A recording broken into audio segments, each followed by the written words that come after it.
The SKX series from Seiko is a legendary series of watches among watch collectors. And you've probably seen several reviews already of the SKX on YouTube, so why stick around for another review? Well, today, my SKX is a bit different than what's out there already. And today, I'll be looking at my very first watch mod, the Seiko SKX013. And yes, I sort of messed up. Stay tuned.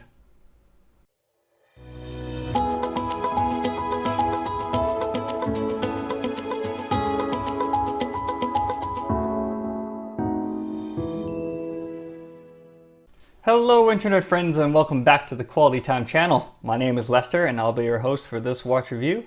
And today I'm super excited to show you what my very first watch mod, the Seiko SKX013. Now, back to what I mentioned already, Seiko SKX is really one of the most beloved and most talked about dive watches. And around the summer of 2019, there were rumors that this lineup of watches was going to be discontinued by Seiko. And of course, upon hearing this, I searched around for places that still had one at a reasonable price. The first place I looked at was Creation Watches, which is based out of Singapore. And at that time, they were not only still selling them at a reasonable price, but they were also having a 10% sale on select Seiko watches. Of course, being the bargain seeker that I was, I had to snap one up for myself. After wearing this watch for a while, I knew it was a keeper. I loved how it felt, and I loved the shape and the size. And so this is a watch I knew that I really couldn't part with. However, a few things did bother me about it. One was that really super stiff rubber bracelet that it came on. And also the second was that bezel and chapter ring were slightly misaligned. So after some time, videos of people modding their SKXs were starting to pop up on my YouTube feed. And after seeing how relatively easy it was to correct some of these shortfalls and maybe change out some of the components, I decided this would be a great opportunity to try my hand at a little watch modding. Now, I didn't want to change the look of the watch too drastically, but I did want to swap out a few things. The first was to realign that chapter ring. And also, I wanted to change out that really stiff rubber bracelet that it came on. The second was to swap out that Harlex crystal for a sapphire one. And finally, I wanted to also change the bezel from a less useful dive time bezel to a more useful dual time bezel. So I ordered all the mod parts in and also waited for my watch tools to arrive on my crystal press. And then the day came when everything arrived that it was time to jump the pool and finally mod my SKX. Now before I get started, let's do our customary wristwatch check. And today I'm wearing the Chris Reward C65 Trident Vintage Mark II. And if you missed a review of this watch, I just did one, I will leave a link in the video description. This is an excellent piece from Chris Reward, my first piece from that company, and I really like it. Anyway, let's get on with the video. Now, I purchased my SKX from Creation Watches. At the time, I believe this was in June of 2019. The price for this watch was $216. And they were also holding sort of a 10% discount on Seiko watches. And so I actually received this piece for $194. The reseller, again, is Creation Watches. And I'll put a link in the video description to the listing. Unfortunately, it is sold out there. But there are other outlets that are selling or still have this particular piece in stock if you're interested. This is a Seiko watch, of course, and before we get into what I changed about it, let's go into some of the particulars of the Seiko SKX013 for those who are unfamiliar. The SKU is SKX013K1, so this is the one that's made, I believe, in Malaysia. The watch style is, of course, a dive watch. The case material is 316L stainless steel. You've got a circular brushing on the top of the case, polished chamfers, and also polished sides. The case size is 38 millimeters. The case thickness is 12.6 millimeters. If you include my domed sapphire crystal that I put onto the watch, then you're looking at 14.8 millimeters at the thickest point. The lug to lug is 44.1 millimeters. And if you count the male end links of this particular bracelet, then it is 50 millimeters. The lug width is a standard 20 millimeters. And sized for my 6¼ inch wrist, this watch weighs 141 grams. Now let's talk a little bit about that bezel. As you can see, the bezel is quite shiny, and that's because this bezel is not aluminum. It is not ceramic, it's actually a sapphire bezel. It is a black sapphire bezel, and you've got it is a unidirectional rotating bezel. Okay, I believe it's 120 clicks. And the bezel itself is also loomed. And I will, of course, show you a loom shot a little bit later. The crown is a screw-down crown, although it is unsigned. And the crystal is a double-domed sapphire crystal. You see that it's got quite a dome here.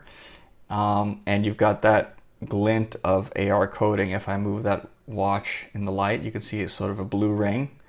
And that is an effect of that blue AR coating. I think it looks super good. The dial itself is a matte black dial, very simple. You've got Seiko automatic printed on the 12. And you've got divers 200 meters on the at the bottom near the 6. This is a ISO certified diver. This particular watch also comes, well, this one came on a rubber strap, but you could also get it on the Seiko Jubilee bracelet. This bracelet is not the original bracelet, and I'll go over that a little bit later. The hands are, for the hands, you've got a syringe hour hand, and you've got an arrow minute hand, and you've also got an arrow second hand here. The markers are all printed. You've got a large triangle at the 12. You've got ovals at the 6 and 9. And you've got circular pips for all the other hours. As for complications, you get a day date at the 3 o'clock position in white. Now the loom for this watch is using Seiko's proprietary Lumibrite, and it is very good loom. You've got it on the hands and the markers. Even the second hands has that triangle, and that is also loomed with Lumibrite. The sapphire bezel that I've installed on this watch uses BGW9 loom. For the case back, you've got a solid screw down case back. It's got the Hokusai wave embossed on it. Okay, I think you see that in the camera. And you've got a water resistance of 200 meters.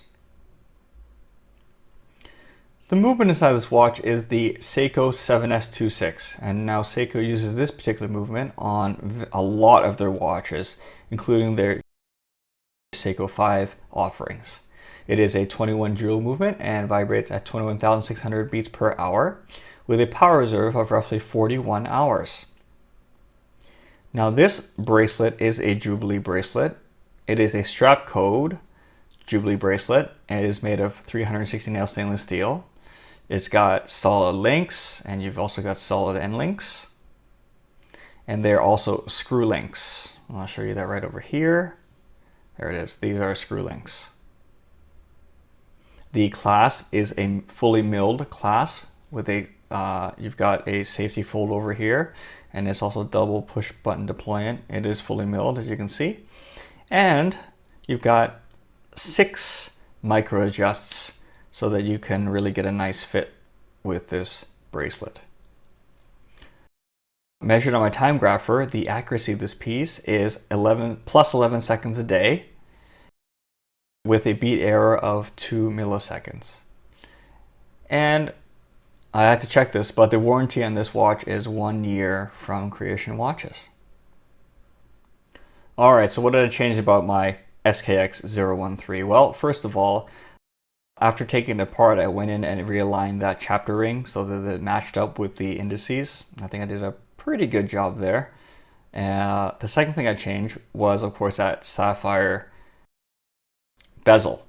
And so this is from a store called Lucius Altier. I think that's how you pronounce it. I believe they're also based in Singapore, and they make a lot of Seiko mod parts, and they released this sapphire dual time bezel, which I thought was really, really nice. And at the time, I don't think I really had any sapphire bezels. I had, ceramic ones and steel ones and aluminum ones, but not really a sapphire one. So I went with the sapphire.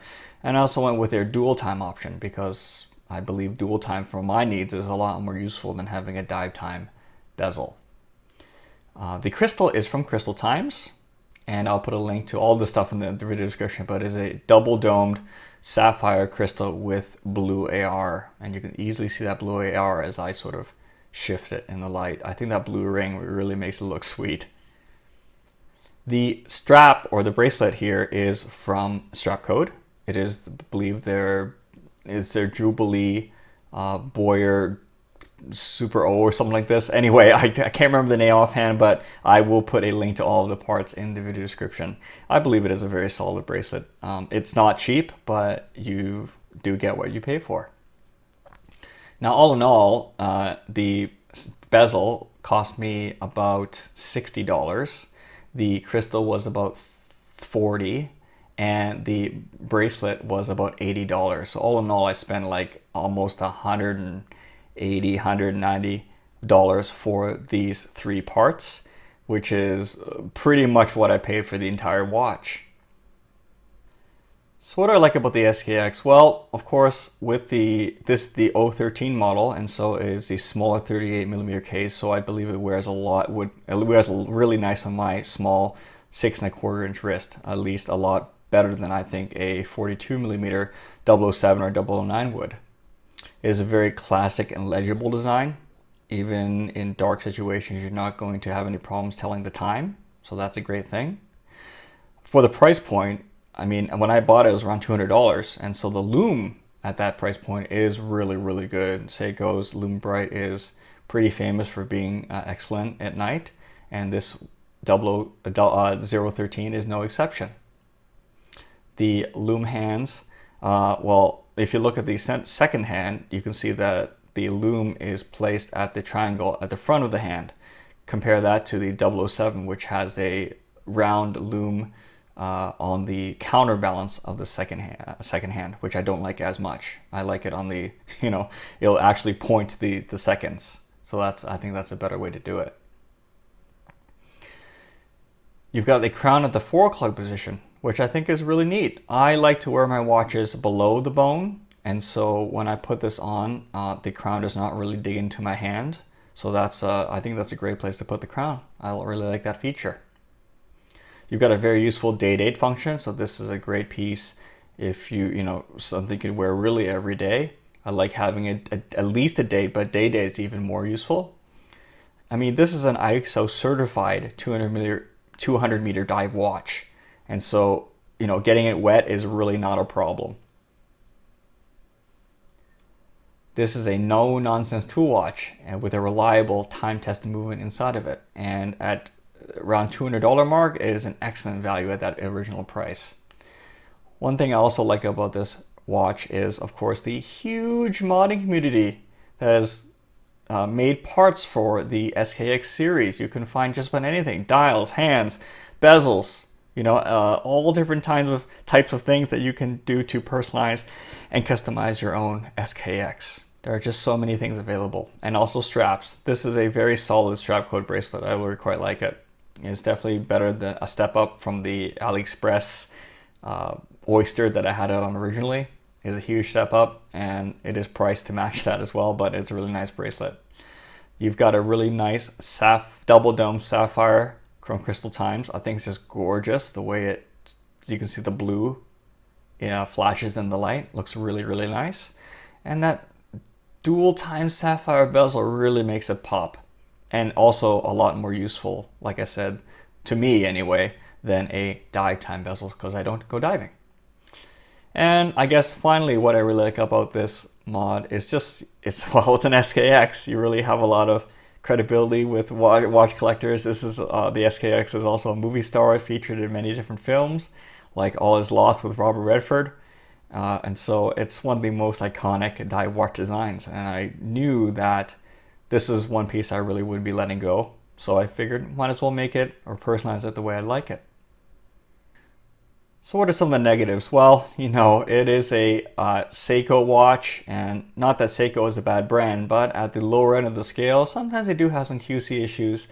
Like I said, when I received this watch, the chapter ring was pretty misaligned. And so that sort of prompted me to find a way to get inside and realign it myself, which I did. The indices are also non-applied. They're just painted on. I mean, it's not that big a deal, but applied indices would make this watch look a little more high-end. I do prefer applied indices, but the painting is at least clear and nicely done. You've got a very simple day cutout. There's no step. It just looks like a hole. And so I guess I could have been finished a bit better. As it is, it's a little bit plain. And so that is not a really nice detail to look at. I mean, it's functional, but it's just not done like super nice. The movement itself, although it is very reliable, it is an older movement, and so there's no hacking and there's no hand winding. So what I'd usually do is when I want to set this watch is, I sort of time it so that when it's time for the second hand to start moving, that's when I start shaking the watch to get it to go. And so that's the only way I can sort of sync it up with the current time. I wish it did have hacking and hand winding, but it is an older movement. On the plus side, it is a very robust movement, so you're not really going to need to service this very often. The movement itself is also running a tiny bit fast, plus 11 seconds a day. I would have preferred under 10, but it is a low price watch. I can't really knock it too much for that. You also have that very, very stiff rubber bracelet, and I will show you what it looks like right here. This is the bracelet that I came on.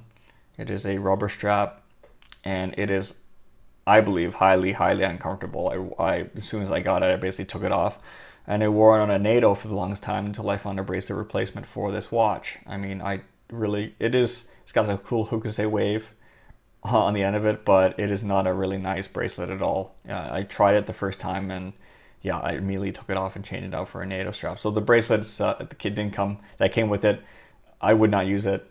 If you were to buy this watch again, I would probably opt for the Seiko Jubilee bracelet option. It's also now, because it's discontinued, it is getting quite up there in price. I believe you can still find 007s, the larger cousin, for around $300. And I'm not sure what the 013 now is going for. Those are even more rare. So it's not the best value at the moment, simply because it is discontinued and you're gonna experience some jacked up prices. But it is an ISO certified diver, and so I guess still not too bad if you want to pick this up.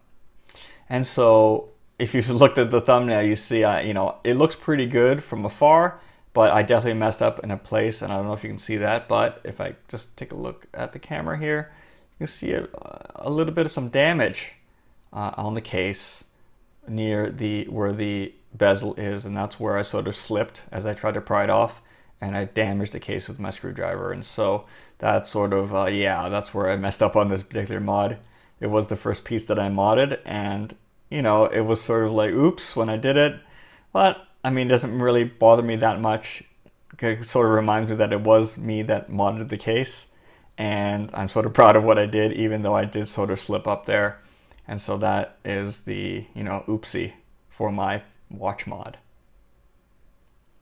So conclusions then. Well, this watch is a definite keeper for me. And after all of my modifications and adjustments, it is also one of the most useful and rugged watches in my collection. I love that I've got that, classic SKX look. And I've also upgraded a lot of the components.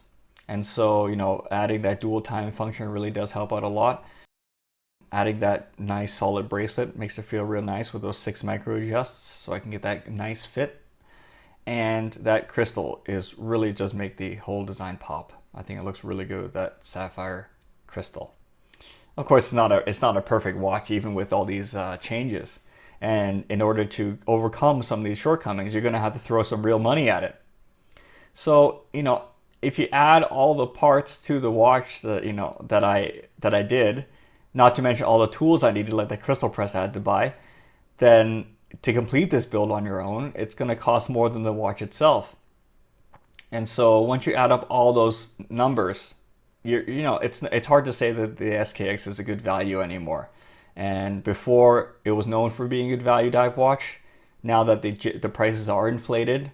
And if you're going to, you know, go ahead and mod it, then it's going to cost you even more money. So it's not the greatest value. So should you do this today? Well, given that the prices of the SKX are more inflated, I probably wouldn't do it. I wouldn't recommend going out and trying to get one of these so you can mod it, unless you really, really are dying to get an SKX the way you want it.